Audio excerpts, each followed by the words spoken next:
Buenas noches, aquí estamos nuevamente en el piso del Canal 22, al fin.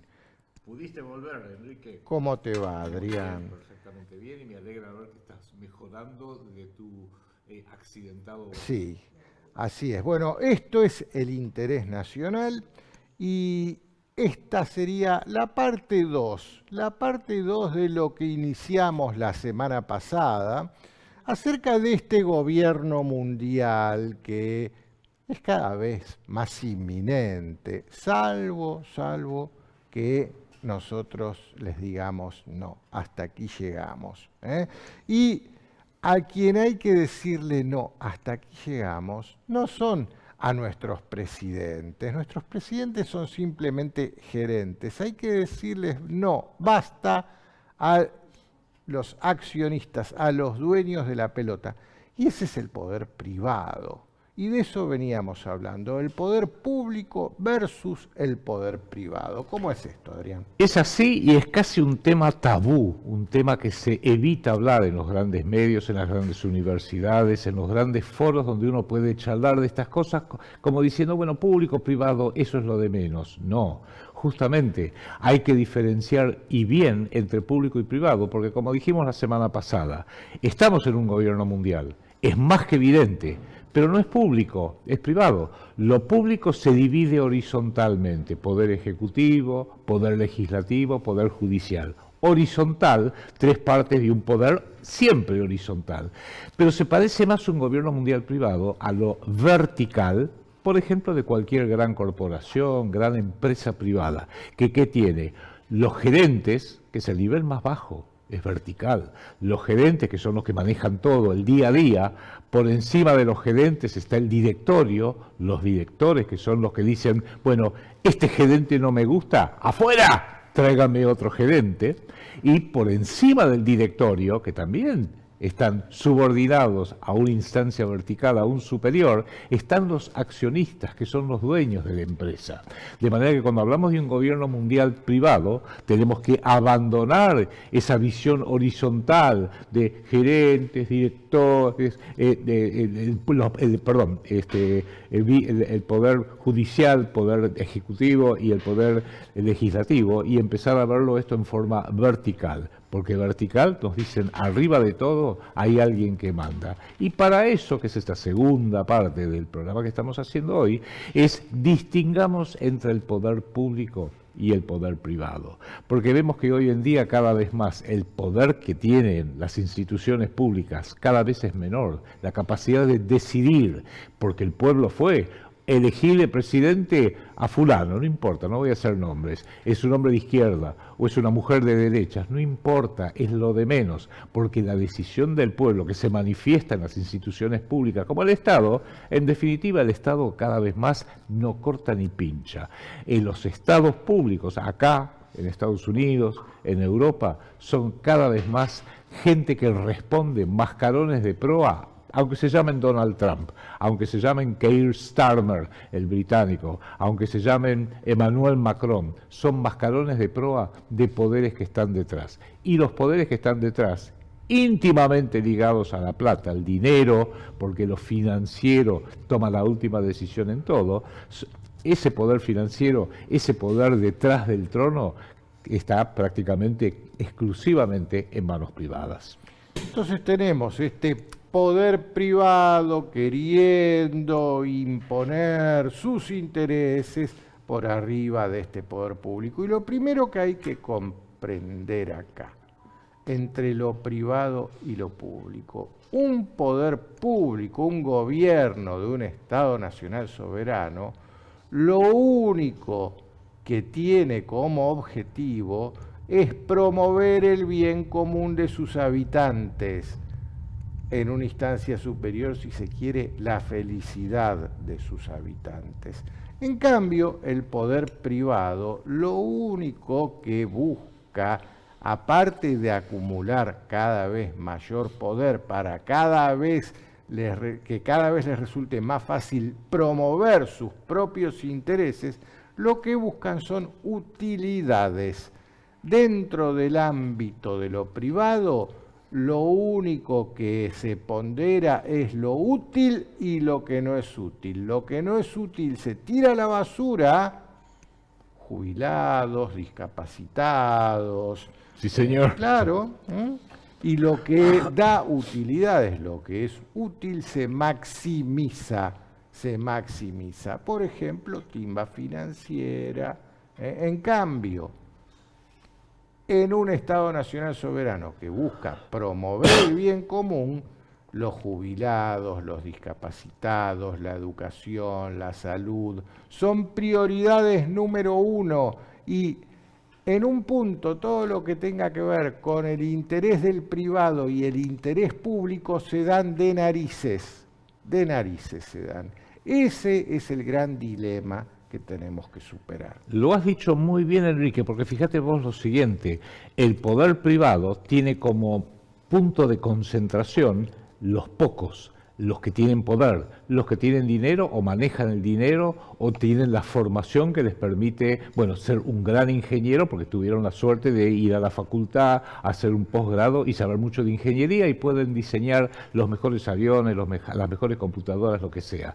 Mientras que lo público dice no.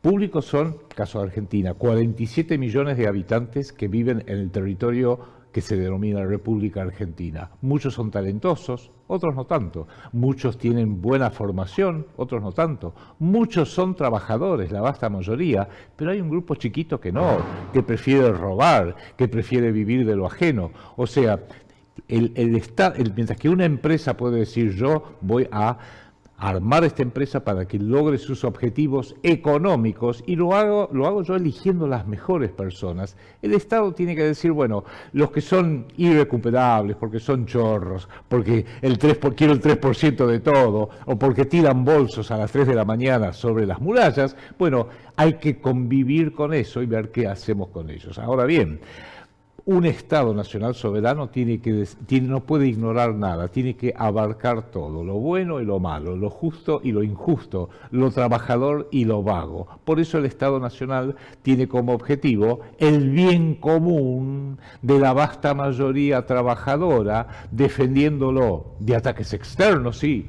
Vienen los chinos y me quieren invadir, bueno, me tengo que defender, algo tengo que hacer. Y también de ataques internos, porque dentro de una sociedad hay un grupo, son normalmente grupos más pequeños, que son amigos de lo ajeno, que hacen entraderas, que te roban el auto, que te acuchillan por un reloj o por un celular. Eso abajo de todo. Pero arriba de todo también tenemos gobernantes que te roban el 3% y lo hacen prácticamente público. Entonces, hay que entender. Entonces, ¿cuál es la diferencia entre lo público y lo privado? No hay una línea de marcación dura, es una especie de amalgamación. Hay muchas zonas grises. Y lo que hoy queremos decir, porque complementa lo que dijimos la semana pasada, es que la base del poder público, por eso que los poderosos necesitan controlar los estados nacionales, sea Estados Unidos, sea la Argentina, sea donde sea, es que el Estado todavía tiene un poder coercitivo. Tenés que hacer tal cosa y si no lo haces, te obligo. Tenés que hacer el servicio militar. Yo vengo de aquella época. A los 20 años nos decían, no te tocó el número bajo, te tocó el número que corresponde a ejército, o la marina, o la fuerza aérea. Tenés que hacer el servicio militar. Pero no quiero, lo tenés que hacer. Y si no lo haces, te metemos preso. Perfecto. El poder coercitivo. Y hoy en día sabemos que todos hacemos cosas porque nos obliga el Estado en el cual vivimos, sea Argentina, Brasil, que sea. Tenemos que pagar impuestos, tenemos que hacer todo lo que nos dicen, te guste o no. Muchos de esos son justamente defenderte de lo que ya el Estado ni se preocupa en defenderte. Por eso, antes, detrás de las rejas, estaban los chorros, estaban los malvados, estaba la mala gente. Hoy en un Estado moderno, Argentina, ¿quién está detrás de la reja? Los trabajadores. Tenemos que poner rejas en las ventanas, rejas en nuestras puertas, rejas por todos lados, porque pareciera que los dueños de la calle, efectivamente, son los chorros de abajo y los de arriba. Y uno dice, bueno, pero ¿y por qué no lo hace el poder privado? Sí, lo puede hacer, te puedes tener seguridad privada, muchos lo tienen, el que lo pueda tenerlo lo tiene efectivamente, pero el poder privado no tiene poder coercitivo, no te puede obligar directamente a hacer algo. Yo soy una empresa privada, fabrico autos, tenés que comprar un Fiat porque es mi empresa, porque si alguien dice, no, yo voy a comprar un Renault, No, pero tenés, no. El que va a comprar un auto puede elegir comprarse un Fiat italiano o un Renault francés. No hay forma de obligarlo. ¿Qué hace entonces el poder privado? Guerra psicológica. Como lo dijo acá en Buenos Aires, apenas había asumido Mauricio Macri en el 2016, el presidente del Congreso Mundial Judío, Roland Loder, que es la máxima figura de las perfumerías Loder, un multibillonario, por supuesto. En el orden privado, el poder siempre lo tienen los multibillonarios, los Elon Musk, los Bill Gates, los Jeff Bezos, los Mauricio Macri, los Elstein, los todos. Ya conocemos los apellidos sin necesidad de recordarlo, aunque es saludable hacerlo. Tienen poder de gran influencia, o sea, pueden influirte como para que vos tengas que hacerlo. Lo llamó este señor Loder, hablando de su poder, de su entorno. Nosotros no tenemos mucho poder, dice, pero tenemos una cosa, tenemos tremenda influencia a través de los medios, a través del dinero, a través de pagar las campañas políticas de determinados partidos y de determinados oficiales que después desde el gobierno van a hacer lo que yo quiero que hagan. Y aclaró, hoy tenemos tremenda influencia planetaria, y aquí está el secreto, y levantó el dedito así, no tenemos miedo de utilizarlo. Y eso nos explica por qué hoy en día lo privado hace lo que hace, no hay forma de resistirse prácticamente porque financian campañas, financian políticos, financian medios operativos, financian lo que es básicamente modificarnos, distorsionarnos, ocultarnos la verdad de lo que está pasando en el mundo para hacernos pensar algo que no es, exagerar ciertas cosas que a lo mejor son, pero no es para tanto, y bloquear ciertas cosas que no quieren que pensemos. Eso hay que tenerlo muy presente porque explica por qué el poder privado hoy, aún así, necesita de su dinero para poder financiar a los que van a ocupar el Estado, porque entonces su tremenda influencia, como decía Roland Loder, se transforma en coerción. Tenés que hacerlo porque hay una ley que te obliga. Ahí está, entonces la diferencia. Si tenemos un poder privado que tiene la suficiente cantidad de dinero como para promover sus intereses e imponer sus voluntades a quienes ellos mismos se han encargado de colocar en los puestos claves del gobierno, de ninguna manera podemos decir que tenemos un Estado Nacional soberano. Tenemos un Estado Nacional cooptado por unos pillos que, cual titiriteros, manejan los hilos del poder. Y el problema está casualmente en quienes acceden a esos cargos del Estado, lo hacen engañando a sus votantes acerca de cuáles son sus verdaderas intenciones y quiénes son los que los sostienen, y de esta manera podemos decir con total seguridad que este sistema, porque el problema está en el sistema y al sistema se lo llama democracia, no sirve. Hay que buscar un sistema superador. ¿Por qué? Porque en este sistema no rige la voluntad popular en la persecución del bien común.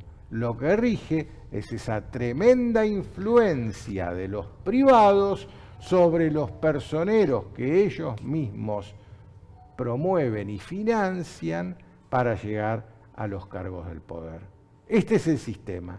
Y esto es lo que hay que demoler, ¿no es así? Así es, y antes de empezar este programa, con Enrique estábamos hablando de dos palabras un poco insólitas. La primera es desideologizar, porque hoy venimos del siglo XX, casi todos venimos, nuestro viaje empezó en el siglo XX, el mío desde luego que sí, en 1952, y venimos de una era muy ideológica, y las ideologías públicas se ubican en un gran escenario horizontal.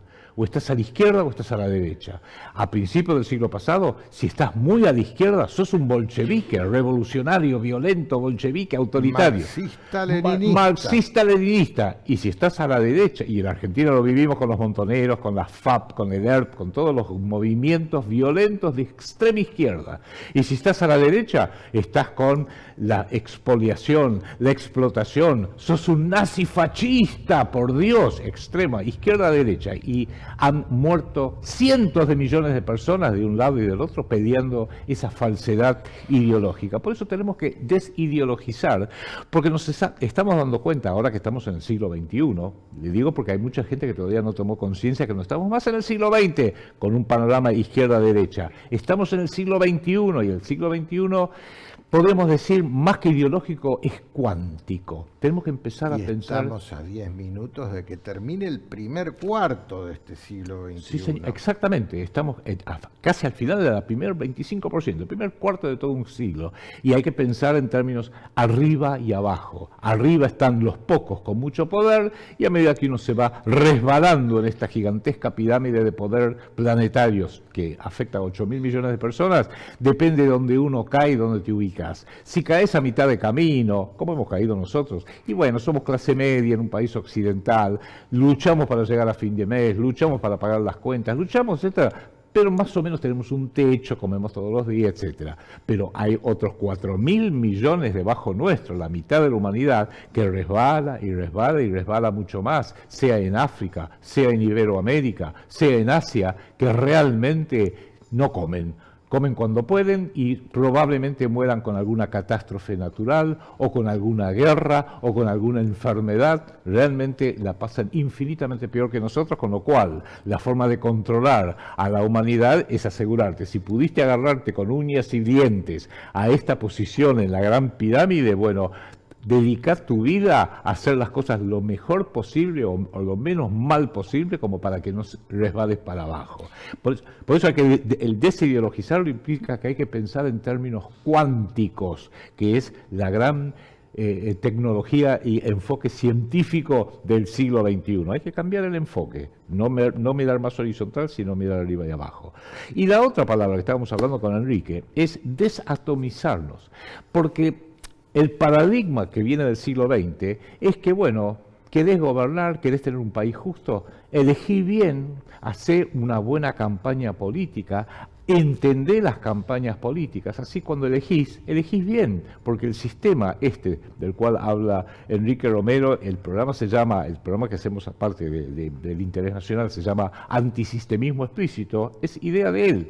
¿Por qué? Porque el sistema, si no te dice, si no haces las cosas como queremos nosotros, no vas a tener alternativas. Eso hay que desatomizarnos y empezar a verlo con claridad mental. Y déjame Sí. explicar esto a lo que vos te referías con el término desatomizarnos.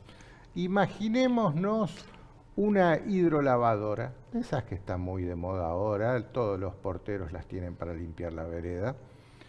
En la punta tienen una rosca, que hace que el agua se disperse de esta manera, cubriendo una superficie muy grande, atomizada, casualmente, atomizada, y uno te puede mojar con eso y lo único que va a hacer mojarte.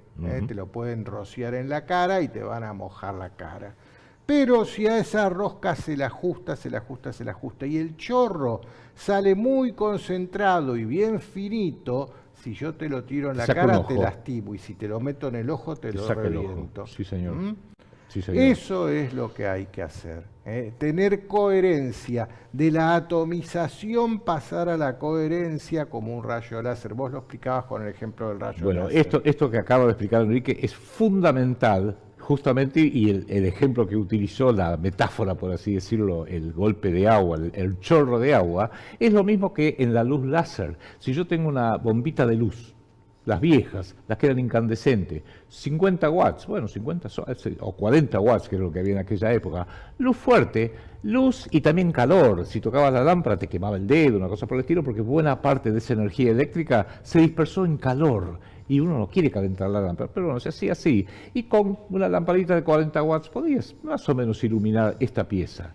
Pero inventaron el láser, esto ya es más ciencia cuántica, que es tomar una frecuencia de luz solamente de un color, rojo por ejemplo, normalmente lo son, y concentrarla absolutamente sobre un punto, no permitir que se desparrame por toda la pieza, que ilumine toda la pieza, no, concentrarla en un único punto. Bueno, con una lámpara de 40 watts incandescente, iluminas un poco esta pieza. Con un láser de 40 watts de luz súper concentrada, la apunto a esta mesa y la derrito, la corto por la mitad, porque es energía concentrada. Hacia ahí tenemos que ir, tenemos que desatomizarnos, porque todavía seguimos pensando, no en términos de luz láser o de un enfoque cuántico láser, sino en términos de lo incandescente. Y a partir de ahí tenemos que darnos cuenta, no que la democracia no sirve, sino que el hombre está para más, que la capacidad de pensamiento del hombre está para más, que la capacidad de poder entender mejor lo que son su base psíquica, quizás no tanto individual, aunque empieza en lo individual, sino colectiva en lo que es una determinada población operando todos mancomunadamente, empiezan a haber resultados distintos, ya no horizontales, sino verticales.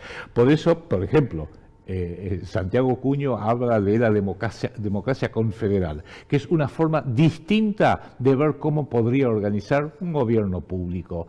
Con democracia, no me importa si es no importa el nombre, llamarla parlamentarismo, llamarla democracia, llamarla, en algunos países tienen reyes, en el Medio Oriente los musulmanes mayormente tienen los sheiks, que son reyes en última instancia, pero es no tener miedo de hacer un enfoque distinto, especialmente en Argentina, donde empezamos este maldito periodo mal llamado democrático, que no es democrático, es dinerocrático, con un presidente, Raúl Alfonsín, que en 1983 hizo su campaña diciendo con democracia se come, con democracia se educa, con democracia se sana, y no es así. Hace 40 años que tenemos democracia y cada vez hay más hambre, cada vez hay más enfermos, cada vez hay menos educación. Sí, pero democracia hubo siempre. Por eso hay que empezar a ver un enfoque distinto. Hay que pensar en términos de fundar, nosotros lo venimos diciendo desde hace décadas, una segunda república. ¿Por qué una segunda república? Y porque ya la república que tenemos no va más. No va más, y no tengamos miedo de pensar fuera de la caja. Por eso no tengamos miedo de empezar a decir lo horizontal, izquierda, centro, derecha, no va más. Va lo vertical. Justamente uno dirá, pero ¿cómo segunda república? ¿Qué vas a hacer? ¿Un golpe de Estado? No, no, no. Francia, la gran república de Francia, que ha sido revolucionario, Francia desde sus orígenes, va por la quinta república. Y la quinta república la hizo un gran estadista que fue el Perón de Francia, se llamaba Charles de Gaulle, que después de la Segunda Guerra Mundial, que sufrieron enormes vejaciones y humillaciones, dijeron, bueno, con esta cuarta república que nos llevó a una catástrofe, no va más. Propongo, lo dijo un gran estadista, era el Perón de Francia, propongo ir hacia una quinta república. Por la quinta república están yendo, 1958. Y dijo, pero vamos a hacer las cosas distintas. Basta del parlamentarismo que no sirve para nada, los congresos, etcétera, etcétera. Vamos a hacerlo presidencialista, vamos a volver a una república presidencialista y adivinen quién va a ser el primer presidente. Yo, dijo.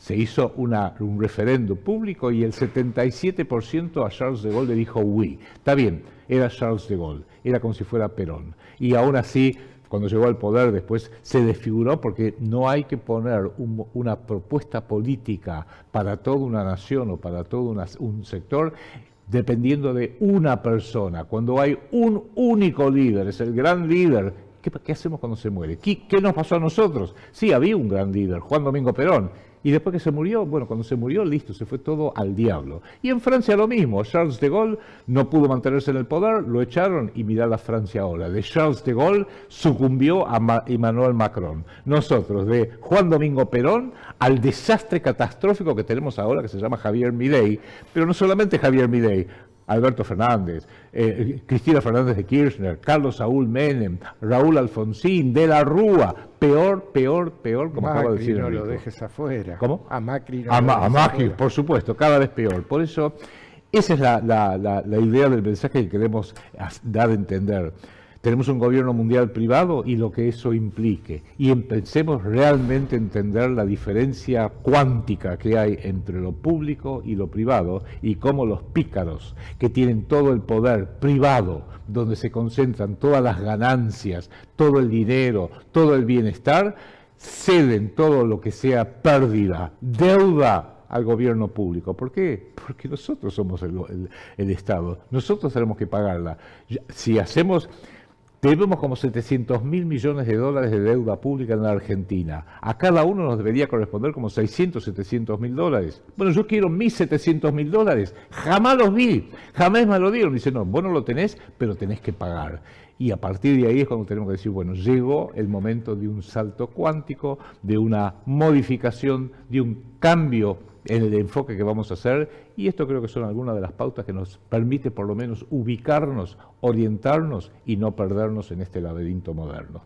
Nosotros a esto siempre lo llamamos Segunda República, pero hoy hay una instancia más táctica y estratégica que nos permite ir hacia un objetivo en concreto. ¿Cómo sería esto, Adrián? Sí, bueno, claramente sí, la base nuestra es decir, bueno, dentro del enfoque general, ¿cómo lo armaríamos esto? ¿Cómo lo haríamos desde una tercera posición, una auténtica tercera posición para el siglo XXI?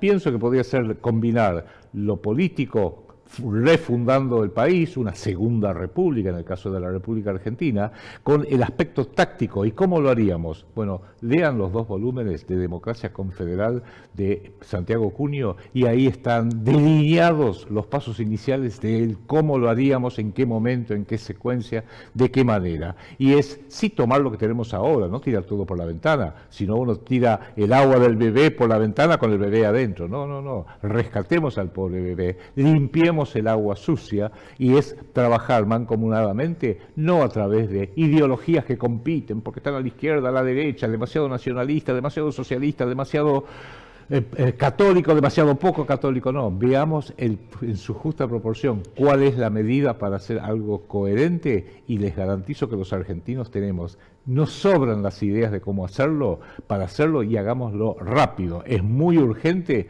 porque si no hacemos finalmente una tercera posición ya, Argentina en breve plazo deja de existir.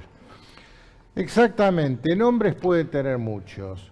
Hoy la idea es ir hacia la democracia confederada, pero el único nombre que tiene todo esto, y siempre lo tuvo, es promover la tercera posición. A eso apuntamos, a eso apunta y esa es la salida para un país como Argentina. Es la única salida. Miremos el mapa, veamos bien dónde estamos nosotros y ahí es hacia donde tenemos que ir.